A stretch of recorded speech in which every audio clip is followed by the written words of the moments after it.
The morning it started, I was rinsing a coffee mug at the sink, watching the Atlanta skyline brighten through our windows. My phone buzzed. I glanced down and read my mother's message. "You need to start helping us. You owe us." A second text came in from my dad. "We've talked to an attorney." I didn't reply. I set the phone face down, dried my hands, and opened the bottom drawer of my desk. The slim green folder was still there. Bank statements, old emails, a printout from a savings account with my name on it. I closed the drawer and went back to my coffee like nothing had happened. I didn't know yet what a judge in DeKalb County would say when I handed over those pages. I only knew I was done negotiating in private.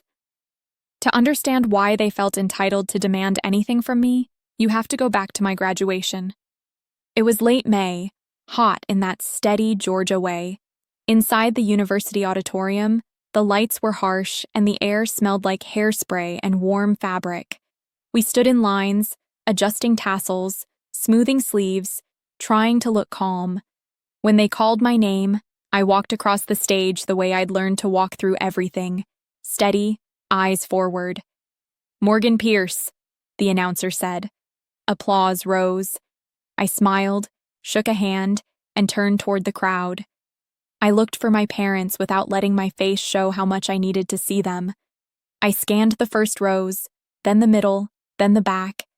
The only familiar face was Evan, my boyfriend of 3 years, clapping hard in the front. Next to him, my roommate Tara was grinning like she'd been waiting for this moment all semester. A professor nodded once. That was it. I kept scanning anyway, one more time, because hope is stubborn. Then the next name was called and I stepped off the stage with my smile still in place, even though it didn't feel like mine. Outside, the courtyard filled with families and cameras. People cried.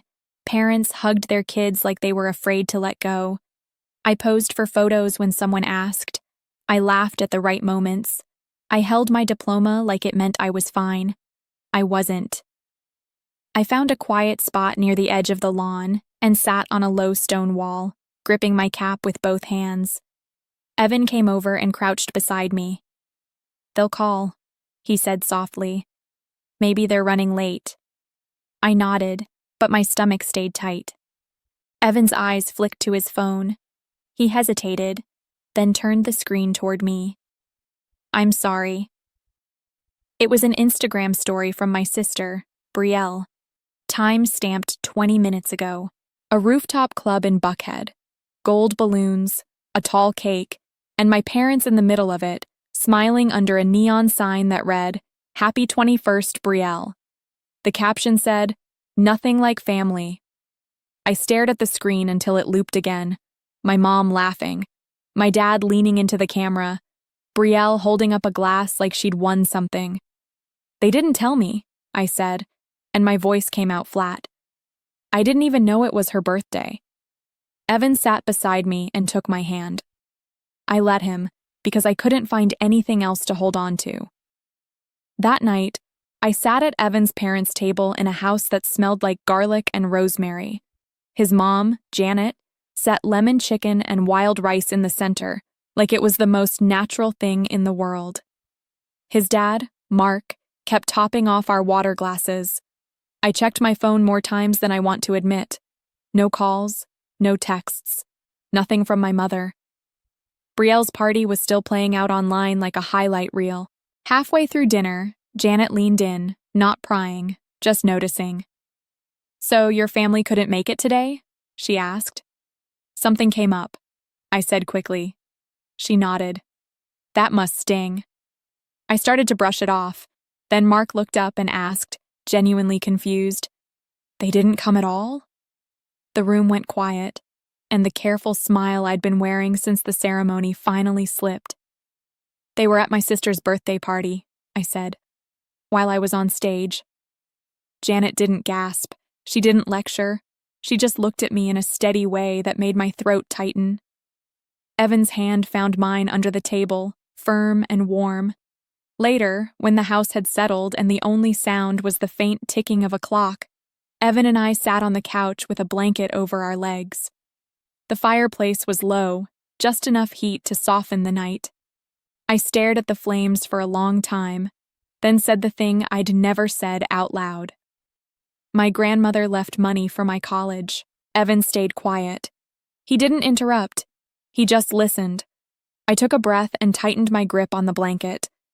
It wasn't used for school. Then I waited. Evan didn't say anything right away. He just turned a little, like he wanted to make sure he'd heard me correctly.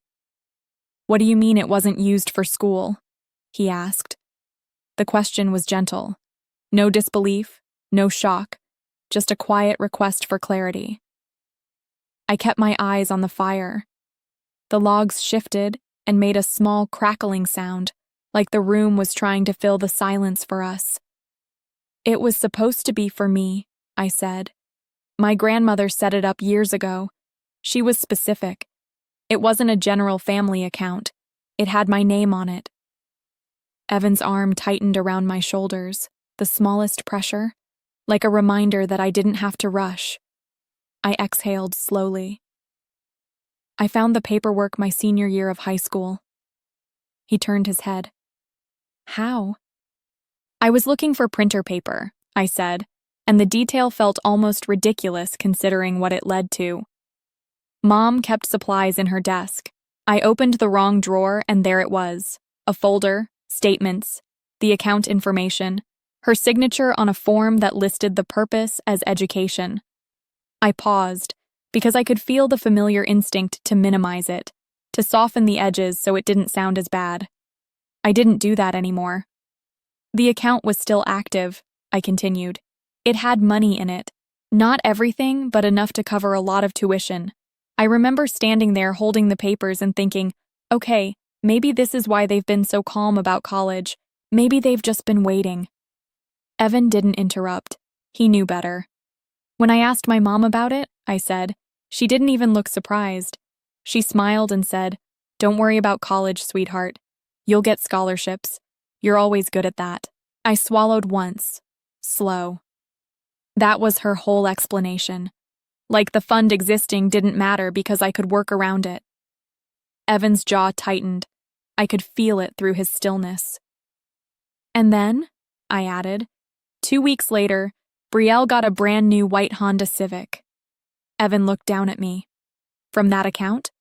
"I can't prove every dollar went into that one purchase," I said, careful. "But the timing lined up, the withdrawals lined up, and the way my parents talked about it lined up." The firelight moved across the ceiling in soft waves. I watched it and kept going, because once I started, it felt cleaner to finish. "They didn't call it stealing," I said. "They called it a family decision.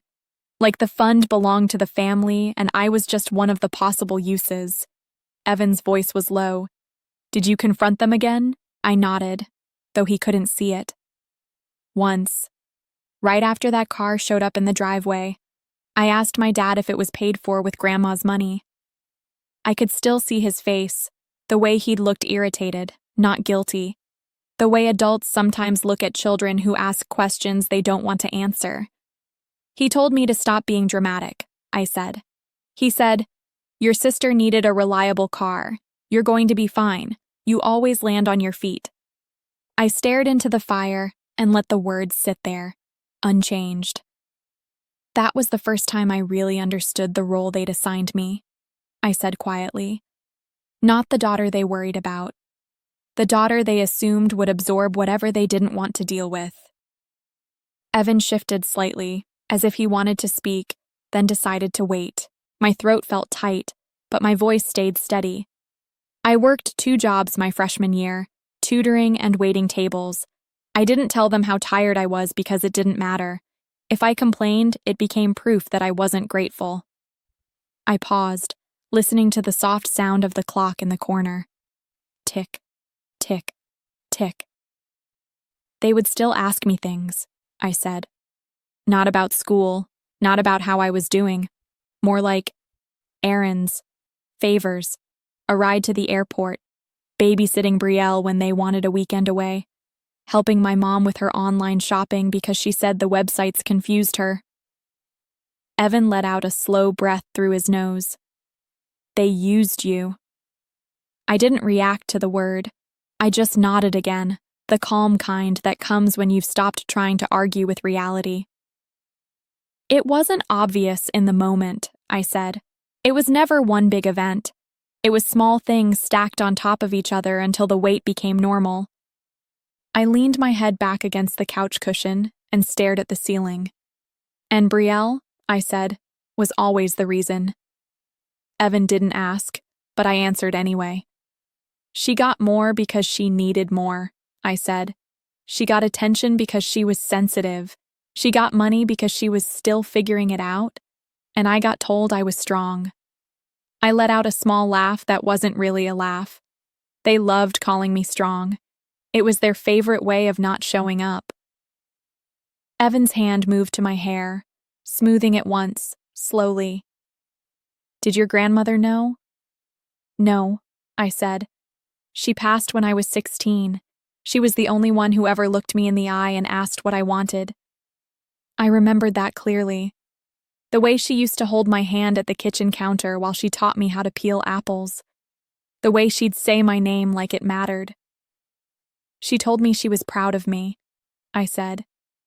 Not because I was easy, because I wasn't. The room stayed quiet. The kind of quiet that didn't pressure me to keep going, but gave me space if I wanted it. After a moment, Evan asked, "Did you ever try to fix it? With them, I mean?" I thought about it. I tried in the only way I knew how, I said. I kept showing up. I kept making myself useful. I kept telling myself if I achieved enough, they'd treat me like I belonged. I turned my head slightly and looked at him, really looked at him, and I could see the steady concern in his face.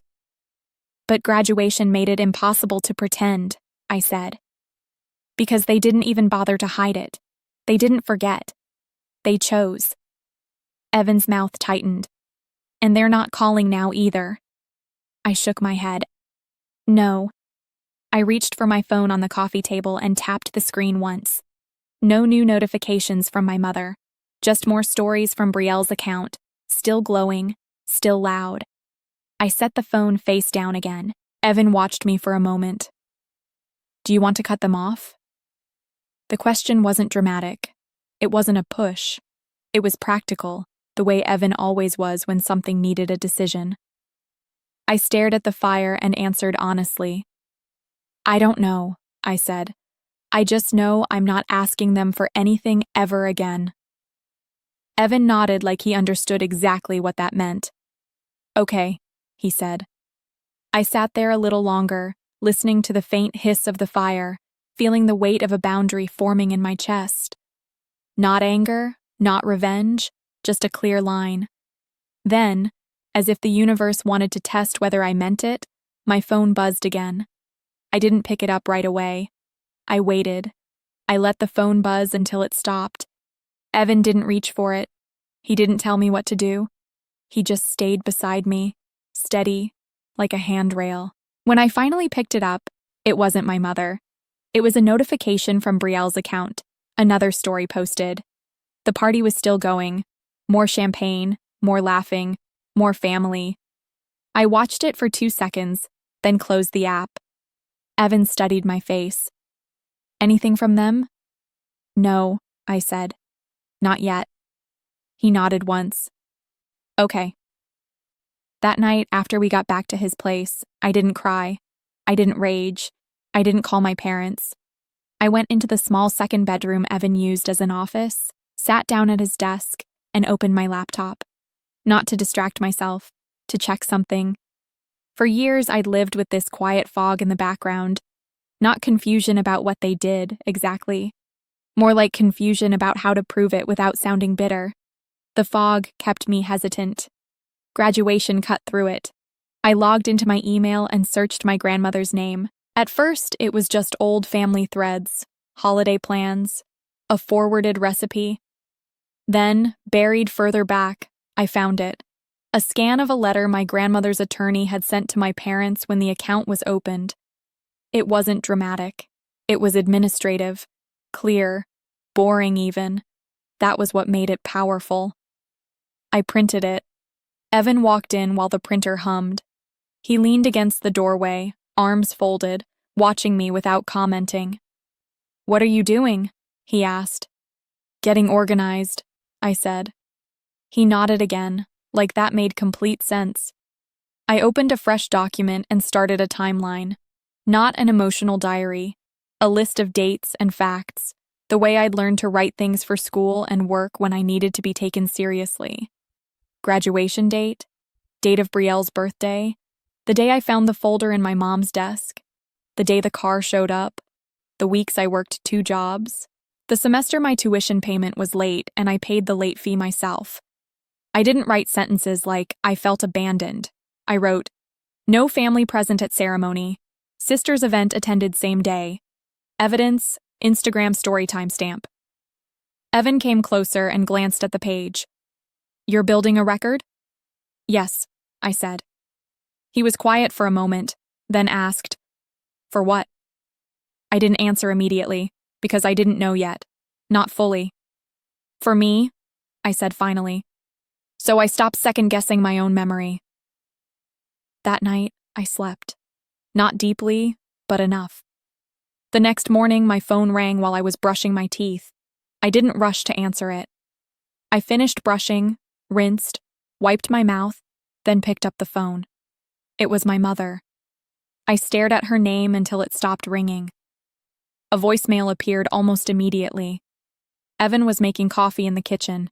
He didn't look up when I walked in, but he noticed anyway. He always did. "She called?" he asked. "Yes." "You listening to it?" "Not right now." He slid a mug toward me. "Good." I sat at the table with the mug warming my hands and opened the green folder I'd brought from my old apartment a few days earlier. It wasn't thick, a handful of papers, some faded, some copied, some incomplete.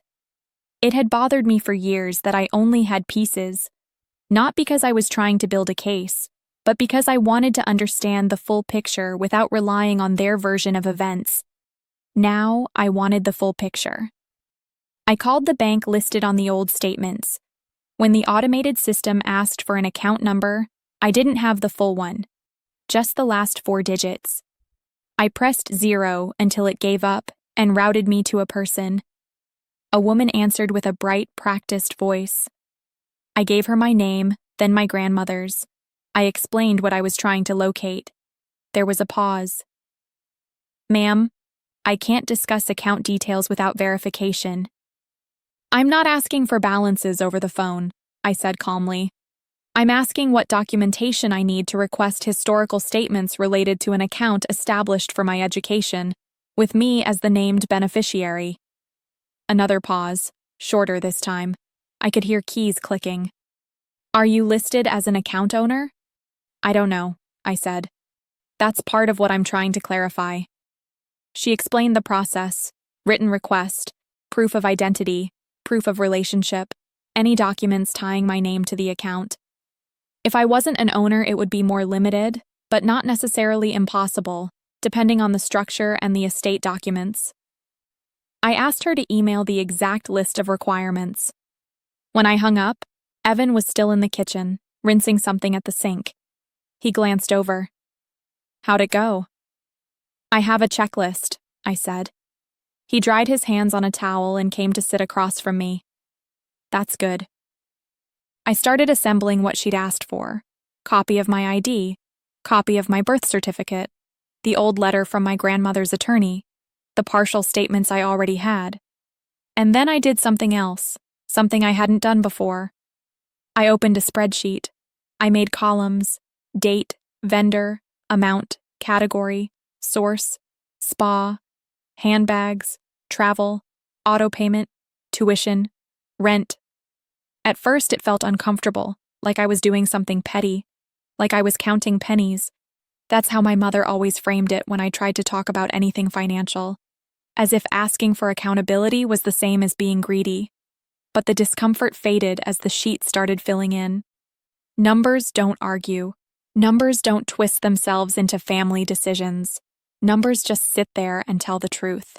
A few days later, the bank emailed back with instructions and a form to submit. I printed it, signed it, and dropped the packet off in person at a branch near Midtown. The banker at the counter didn't know my story, and that helped. He looked at the paperwork the way he'd look at any paperwork. "This can take a couple of weeks," he said. "That's fine," I replied. 2 weeks later, a thick envelope arrived at Evan's apartment. I opened it at the kitchen table. Not quickly, carefully. Inside were statement copies spanning multiple years. I didn't read them all at once. I sorted them. By year, by month, by transaction type. I placed them in stacks and labeled them with sticky notes. Evan didn't interrupt. He just sat nearby, working on something on his laptop, occasionally glancing up to check if I needed water or silence. As I went through the statements, I highlighted anything that was obviously not education-related. A resort, a luxury department store, a spa, airline tickets, a boutique invoice with my sister's name on it. Some of the descriptions were coded, just merchant numbers and abbreviations, but enough were clear that the pattern didn't need interpretation. I didn't feel shocked. I felt clarified. On the third stack, I found a transfer that made my stomach tighten. Not because it was huge, though it was, because of the memo line. Betrayal tuition. It wasn't subtle. I leaned back in my chair, stared at that line, then looked at Evan. He was watching me already. "That's it," I said. He didn't ask what I meant. He just nodded. "Okay." That evening, I finally listened to my mother's voicemail. I sat on the edge of Evan's couch, phone in my hand, thumb hovering, like I was choosing whether to open a door. I pressed play. Her voice was controlled, almost cheerful at first. "Morgan, sweetheart, call me back. We need to talk. Your father and I are worried about some things." Then her tone shifted, just slightly. "We've done a lot for you. We're not getting any younger. And you're in a position now where you can help. It's what family does." I let the message finish. I didn't replay it. I didn't respond. I opened my notes app and wrote, "Voicemail, date, time, key claim, done a lot for you. Request, financial support." Evan watched me type. "You're keeping records now," he said. "Yes." He leaned back and exhaled. "Good." I didn't realize how much steadier I'd become until that moment, not because I felt powerful, because I felt aligned, like the facts and my memory finally matched. The next week, another voicemail came, shorter, less sweet. "Morgan, stop ignoring us. This isn't how you treat your parents." Then, 2 days after that, a text from my dad. "We need to meet. Bring Evan if you want. 1 hour." I stared at the screen. I didn't answer right away. I opened the green folder, slid the newest statements into it, and placed it by the front door. Then I set my phone face down, and I waited. My father kept his hands folded like he was trying to look reasonable. "Your mother's been dealing with blood pressure issues," he said. "And my back. It's gotten worse. We're seeing specialists. The bills add up." My mother nodded along, eyes slightly glossy, as if she'd practiced in a mirror. "We're not asking for anything extravagant," she said. "Just help, a little support to get through the rough patch." I watched them the way I would watch a client presentation that didn't quite add up, calm, listening for the structure underneath the words. Evan didn't speak. He stayed still, present without taking over. That mattered. I looked at my father. "Why now?" He hesitated for a fraction of a second. "Because you're in a position to help." I nodded once, like I was noting it in my head. My mother leaned forward. "We're your parents, Morgan. This is what family does." I let the sentence sit on the table between us without picking it up. Then I said, "I'm not providing financial support." My mother blinked. "Excuse me?" "I'm not providing financial support," I repeated, same tone. Not sharp, not cruel, just final. My father's mouth tightened. "So you're really going to do this?" I didn't ask what this meant. I already knew. "I'm going to be clear," I said. My mother's smile disappeared. "You're acting like we never did anything for you." I looked at her. I'm acting like I know where the college fund went. My father's eyes flicked down, then back up. That again. Yes, I said. My mother shook her head quickly. We did what we had to do. Brielle needed things. You were always capable. I didn't argue about capable. I didn't defend my younger self. I didn't explain how hard it was to be the capable one. I just reached into my bag and pulled out the green folder. I set it on the table, gently, like it was just paperwork. Because it was. My father's gaze locked on it. What is that?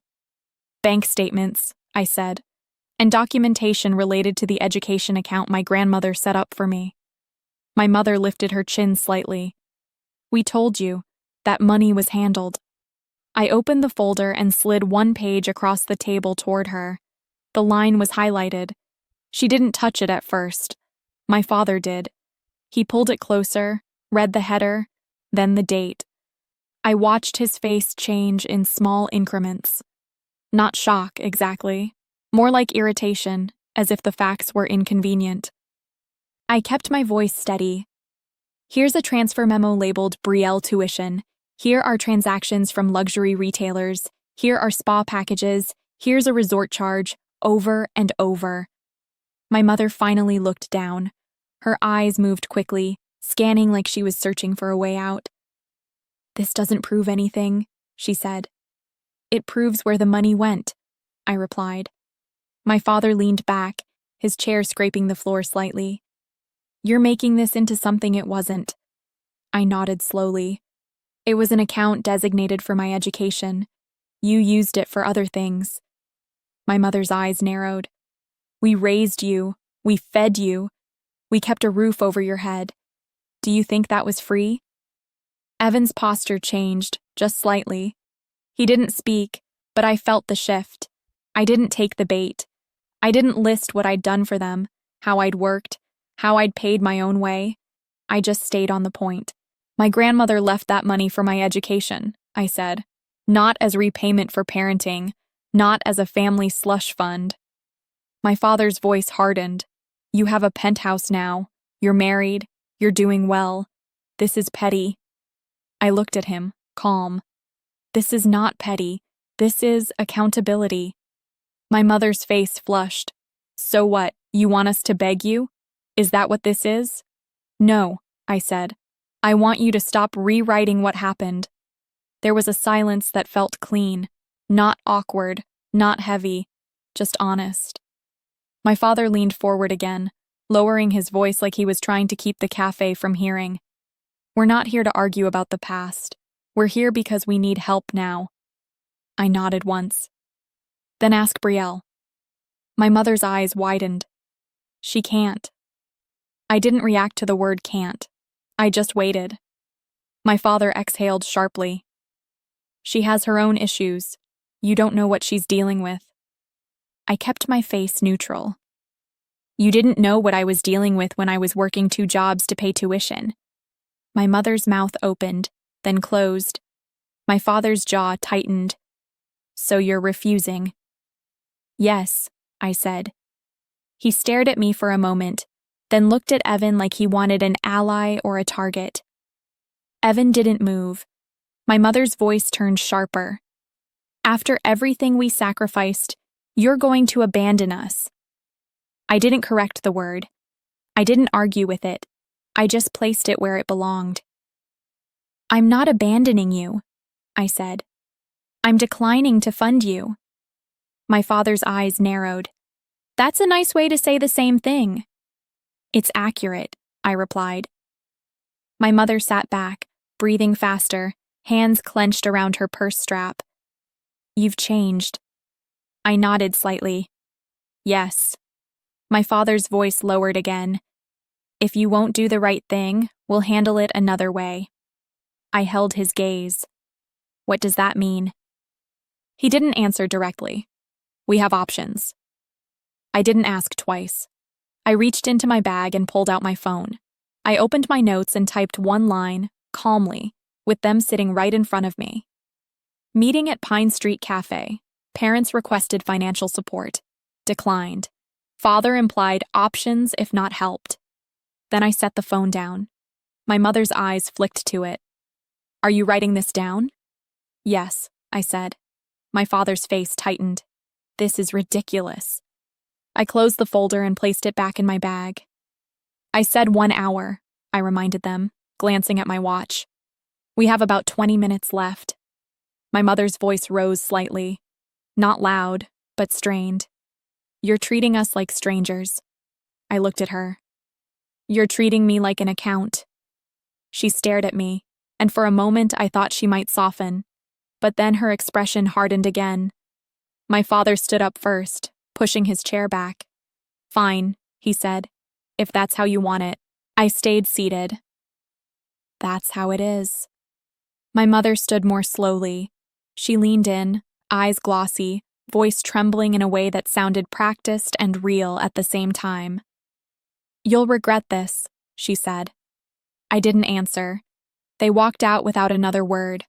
I watched them cross the cafe and step into the sunlight, moving faster once they were outside.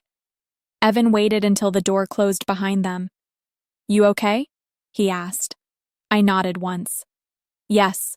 He studied my face. No shaking, no arguing. You did exactly what you said you'd do. I took a slow breath and picked up my water again. I think they're going to escalate, I said. Evan nodded. Then we'll be ready. That evening, when we got home, I didn't spiral. I didn't rehash every sentence. I didn't chase a softer ending. I opened my laptop, added the meeting notes to my timeline, and saved them as a PDF. Then I sent one email to Ms. Carver with the subject line, Update. I attached the PDF and wrote 2 sentences. They asked for support. I declined. My father implied legal options. I hit send. Then, for the first time all day, I let myself sit still. And that's when the envelope arrived. It came by courier again, heavier than the last one, the kind of delivery that requires a signature. The man at the door didn't know what it was. He just held out the clipboard and waited. I signed, closed the door, and set the envelope on the kitchen counter. Evan walked in from the living room and took one look at my face. That fast? I nodded. Yes. I didn't open it right away. I washed my hands first, slowly, like I was resetting my body. Then I slid a letter opener under the flap and pulled the papers out in one clean motion. It was a formal filing, a demand for financial support, language about obligation, abandonment, duty, a list of alleged sacrifices, a request for monthly payments. It was written the way documents are written when they're designed to sound inevitable. Evan read over my shoulder. He didn't swear. He didn't pace. He just turned and picked up his phone. What are you doing? I asked. Calling counsel, he said. I watched him for a moment, because it still surprised me sometimes, how calm support could look. Not performative, not loud, just steady action. Within 20 minutes, we had an appointment scheduled, not weeks out, 2 days. The next afternoon, I met with Ms. Carver again. This time, I didn't bring just the green folder. I brought a binder, tabs, a timeline, copies of the voicemails transcribed, with dates and times, screenshots of my parents' messages, the bank statements organized by category. Ms. Carver flipped through it without speaking for a full minute. Then she looked up. Good. This is what wins. I sat back in the chair. What happens next? We respond, she said. We don't argue. We submit facts, and we request what you're entitled to request. I kept my voice even. Repayment. Yes, she said. If the account was clearly designated for your education and they used it otherwise, the court will care about that. She slid a page toward me. I want you to sign this release so we can subpoena or formally request additional records if needed. I signed. On the way home, Evan drove and I watched the city pass by through the window. I didn't feel scared. I felt focused. That week moved in a straight line. Step 1, preserve evidence. Step 2, submit documentation. Step 3, Say as little as possible outside of filings. My mother called twice. I didn't answer. My father sent a text that said, "You're forcing this." I didn't respond. Ms. Carver handled communication through the proper channel. That was the point. I wasn't going back into the old dynamic where they could provoke a reaction and call it proof. The hearing date came quickly. It wasn't months away. It was soon enough that I could tell they'd expected pressure to make me fold before it reached a courtroom. The night before, I laid my clothes out on the bed, a navy suit, simple earrings, hair pulled back, nothing soft, nothing sharp, just clean and clear. Evan asked, "Want me to say anything tomorrow?" I shook my head. No, just be there. The courthouse was colder than I expected, not just from the air conditioning. The building had a way of making everyone move quieter, like sound was a currency you didn't want to waste. We sat in the front row on one side. My parents sat across the aisle with their attorney. My mother wore pale pink again. My father kept dabbing his forehead with a handkerchief. They didn't look at me. Their attorney stood first.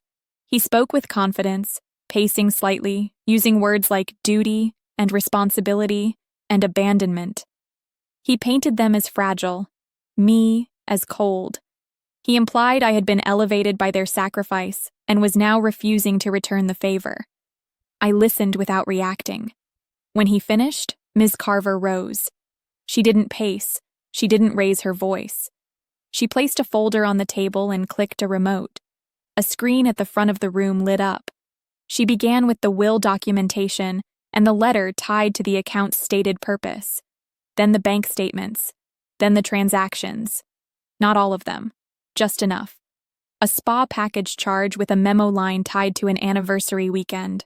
A luxury retailer purchase. A transfer labeled with my sister's tuition. A car down payment. Ms. Carver didn't editorialize. She let the record speak. She then submitted my timeline, my notes from the cafe meeting, and my parents' messages requesting support and implying consequences if I refused. The judge's expression changed slowly as she reviewed the materials. Not dramatic, just attentive. My parents' attorney tried to interrupt once. The judge held up a hand and told him to sit. Then Ms. Carver asked for me to take the stand, briefly, to confirm facts. I stood, walked to the front, and placed my hand where they told me to. I answered questions with the same tone I used at work when I was explaining numbers. Not emotional, not cold, just exact. Yes, the account was established for my education. Yes, I discovered records showing withdrawals and transfers unrelated to my education. Yes, I paid for school through scholarships and employment. Yes, my parents requested financial support after years of minimal contact and after declining to attend major events. No speeches, no accusations, no rehashing childhood pain. That wasn't what the court needed. When I stepped down, I sat back beside Evan and kept my hands still. The judge reviewed the exhibits. There was a pause that felt long, but I didn't move. Then the judge spoke. Her ruling was direct. The court did not find grounds to order ongoing financial support from me. The court did find evidence of misappropriation of a designated education fund.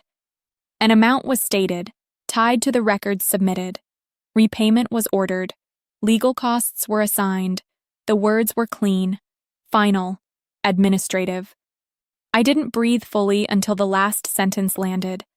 Evan's hand found mine for one brief squeeze under the table.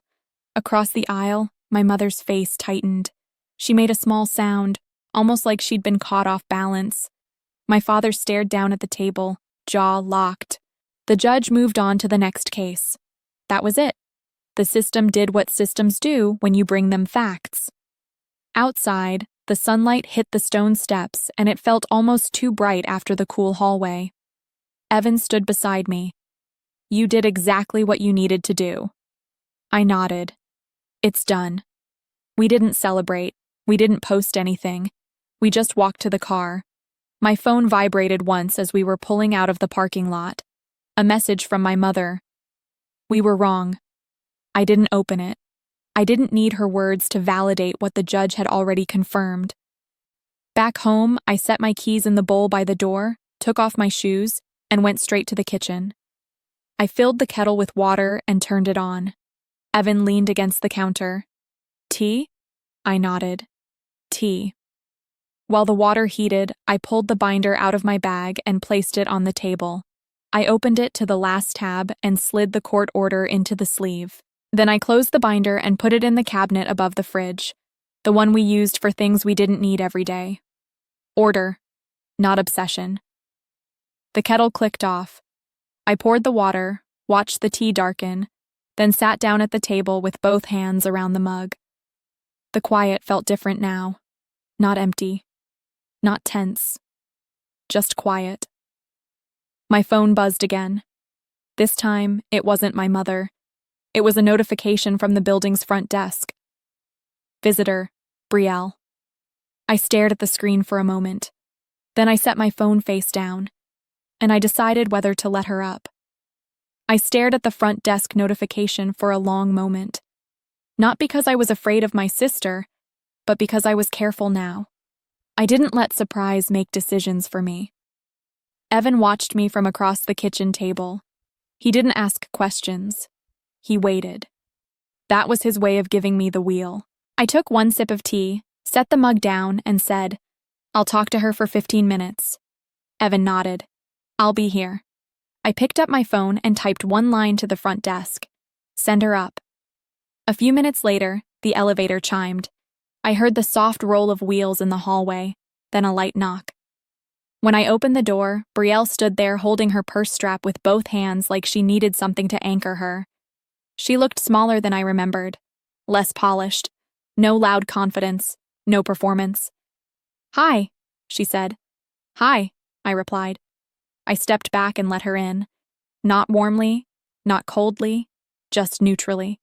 She walked into the living room and stopped near the balcony windows, staring out at the skyline like it was someone else's life. Maybe it was, to her. I gestured toward the couch. "You can sit." She sat on the far end. I sat on the chair across from her, not beside her. Distance was part of clarity. For a few seconds, neither of us spoke. The building's soft hum filled the space. Somewhere outside, a siren passed and faded. Brielle cleared her throat. "I know you probably don't want to see me." I didn't answer that. I waited. She nodded slowly, like she understood the rule. "I didn't know about the education account," she said. "Not really. I knew they helped me, but I didn't know where it came from. They always made it sound like you were fine, like you had scholarships and you didn't need anything." I kept my face still. "I did have scholarships." She swallowed. "I know, that's the part I'm ashamed of. I let it make me comfortable. I didn't ask questions because it benefited me not to." That was the first sentence she said that felt fully hers. I nodded once. "Why are you here?" Brielle's eyes flicked to mine, then away. I saw the court order. Of course she did. Nothing stays private in a family that runs on information like currency. "I'm not here to argue," she said quickly. "I'm not here to defend them. I want to say I'm sorry. Not in the vague way, in the real way." I let her talk. "I remember your graduation," she continued. "I remember Mom saying you didn't care, that you were too busy trying to impress people. That's what she told me, and I believed it because it made me feel less guilty about the party. I didn't even ask if you were coming. I just assumed you'd show up if you wanted to." She looked down at her hands. That was selfish. I didn't correct her. I didn't comfort her. I just said, "Yes." She flinched a little, then nodded again like she expected it. "I don't want you to think I'm trying to get close for money or access or anything," she said. "I'm not asking for help. I'm not asking you to fix me. I just don't want to keep living inside whatever they built." That landed differently. I studied her for a moment. I could see the effort it took for her to sit there without a script, without my parents guiding the story. I spoke slowly. "I'm not rebuilding a relationship with anyone on pressure. If we talk, it will be because it's calm and it makes sense. not because someone wants to erase the past. Brielle nodded. I can do that. I also won't talk about them with you as a hobby, I added. I'm not interested in reliving it. I understand, she said. I don't want that either. We sat in silence for a beat. Then she said something softer. I used to envy you. I looked at her. Why? Brielle gave a small, uneasy smile. Because you didn't bend, even when it cost you. You kept going anyway. I always had their approval, but it never felt stable. It felt like I had to keep performing to keep it. I listened without reacting. It wasn't an excuse. It was an observation. She stood after that, like she knew she'd reached the edge of what I was willing to give today. I won't take more time, she said. Thank you for letting me come up. I nodded. Take care of yourself. At the door, she paused. If you ever want to talk again, I'm here. If you don't, I'll still respect it. Then she left. I closed the door and stood there for a moment with my hand resting on the lock, not shaking, not relieved, just quiet. Evan came up behind me and asked, How was it? Clean, I said. No demands. He nodded. Good. That night, I did something simple.